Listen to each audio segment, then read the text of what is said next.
বাবা এহ জগতের আমরা কেউ আছি, কত সম্প্রদায়ের লোক এখানে আছে, কেউ সাহা, কেউ ব্রাহ্মণ, কেউ দাস, মাহেশ্য, কত রকমের সম্প্রদায় আছে। আমরা হইয়া আছি সংসারের দাস, কিন্তু আমার আসল পরিচয় হলো আমরা সবাই গোবিন্দের চরণে।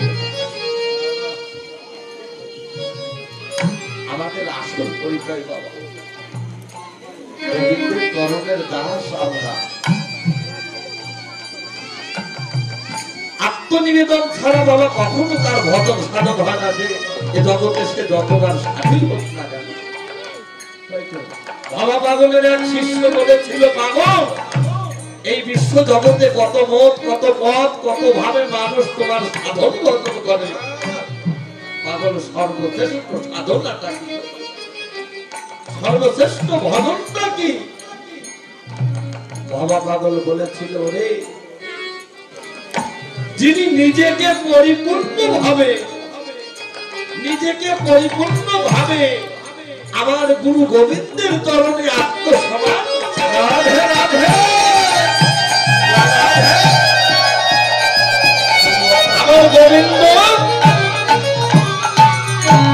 আমার গোবিন্দ সার্ভেন্ট হয়ে তার সমস্ত কিছু করে দেয়। সার্ভেন্ট মানেই হলো আত্মসমর্পণ। যতদিন বাবা দানবিকতা, আত্মঅহমিকা, যতদিন অহংকার থাকবে বাবা, ততদিন আমরা কৃষ্ণ ভজনের অংশ নিতে পারবো না। আমরা ততদিন ওই কৃষ্ণ ভজনে লাগতে পারবো না, কৃষ্ণ সেবাই লাগবো না। যেদিন অহংকার, দানবিকতা, অহমিকা আমরা পরিত্যাগ করে আমরা গোবিন্দ চরণে যেদিন বলবো, হে গোবিন্দ আমার বলতে কিছু নেই, আমার বলতে কিছু নাই, আমার যা কিছু আছে আমি তোমার ওই রাতুল চরণে দাস করলাম, তোমার ওই চরণের দাস বলে তুমি একটি বা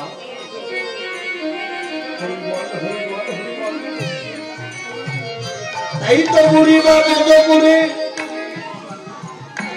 ভিক্ষা করতে গেল, কেউ তাকে এক মুষ্টি ভিক্ষা দিল না।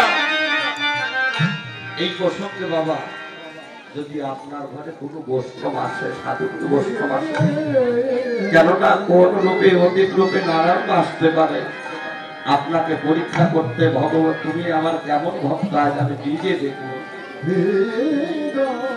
আপনার ঘরে যদি কোনো বৈষ্ণব আসে বাবা, আপনার ঘরে যদি থাকে এক মুষ্টি দান করবেন।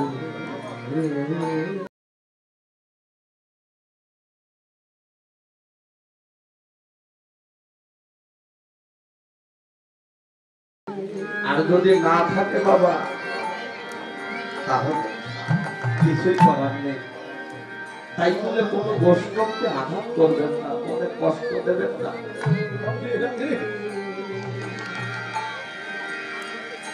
কেননা বৈষ্ণব সেবা 64 প্রকারের সেবা হয়, তার মধ্যে দুটি হলো মহা অপরাধ।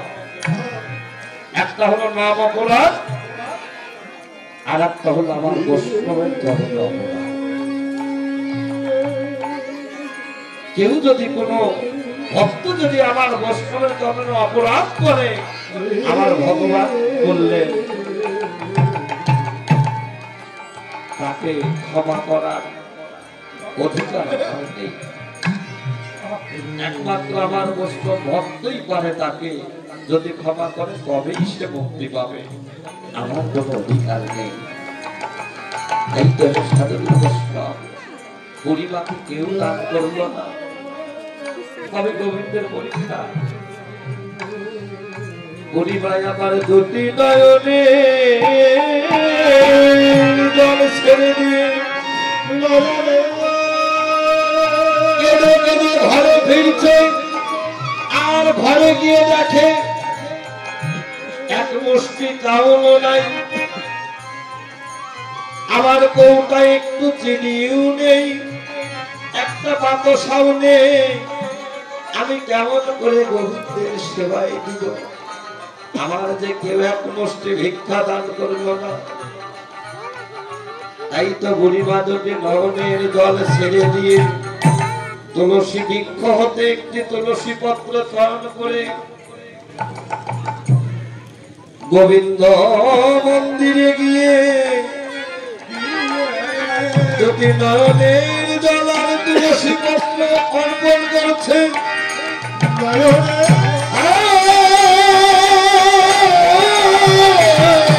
কৃষ্ণাই গোবিন্দাই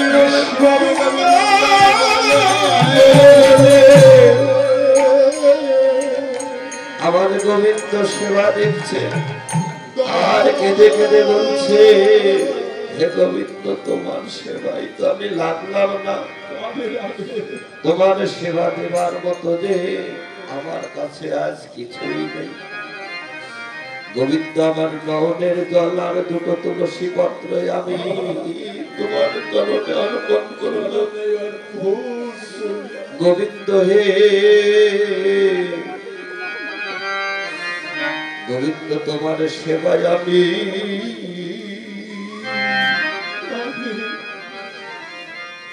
আমি লাগলাম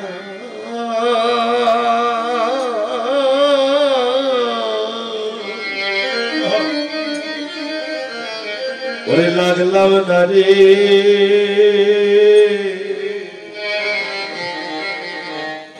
প্রাণ গোবিন্দ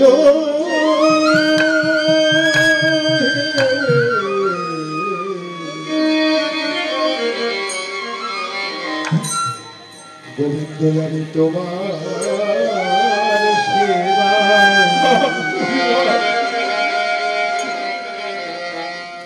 তোমার সেবাই লাগলাম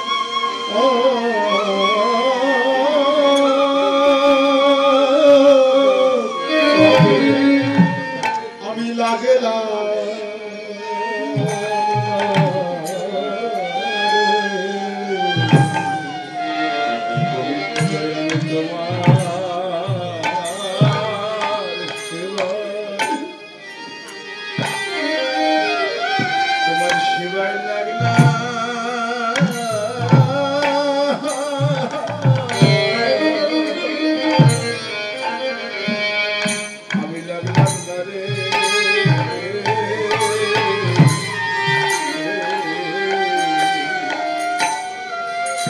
আমি তোমার ভজনের যোগ্য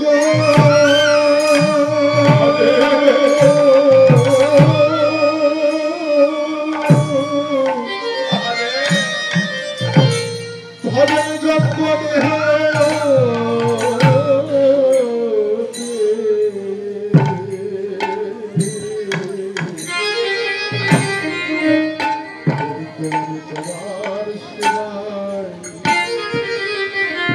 তোমার সেবাই লাগবা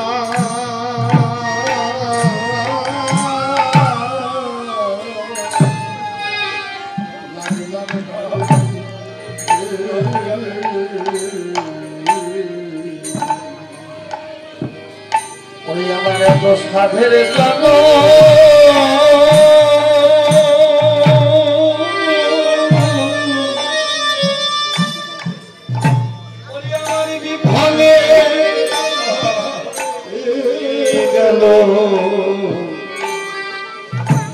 গোবিন্দ তোমার সেবা আমি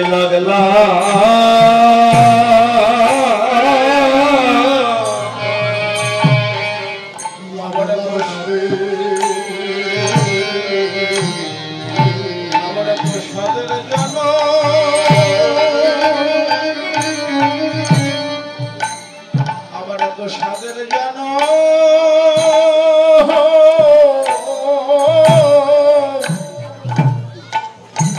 আমার জনম বিফলে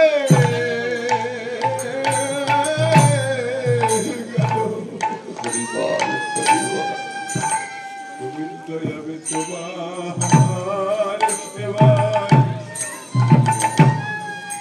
তোমার সেবাই লাগলা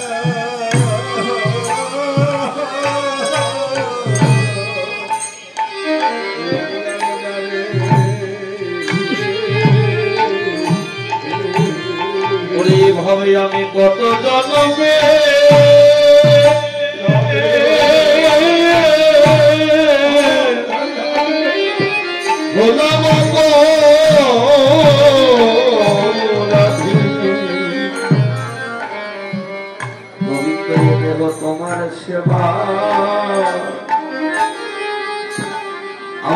লাগলো লাগলো নদী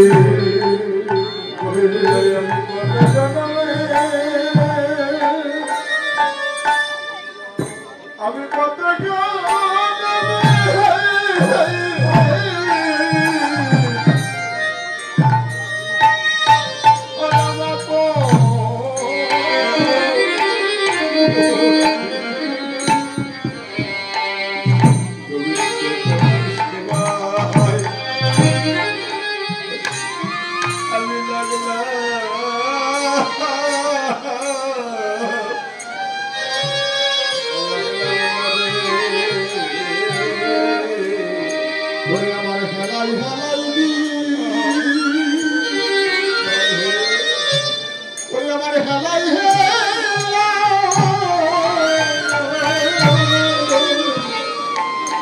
জীবনের গোড়া দিন খুঁড়িয়ে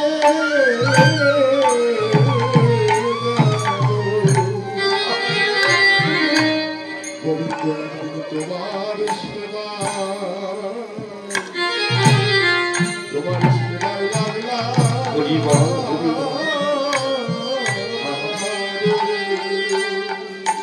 এভাবে আমার গতি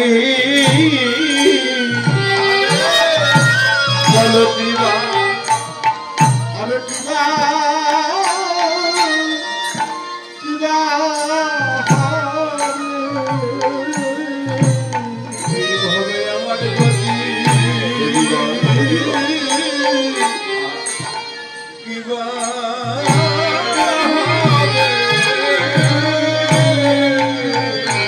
আমার কৃষ্ণ ভজনের যজ্ঞ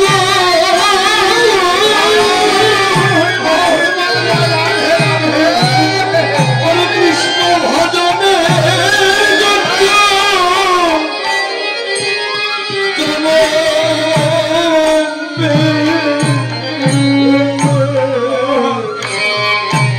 একদিনে দেহ কৃষ্ণ সেবা লাগলো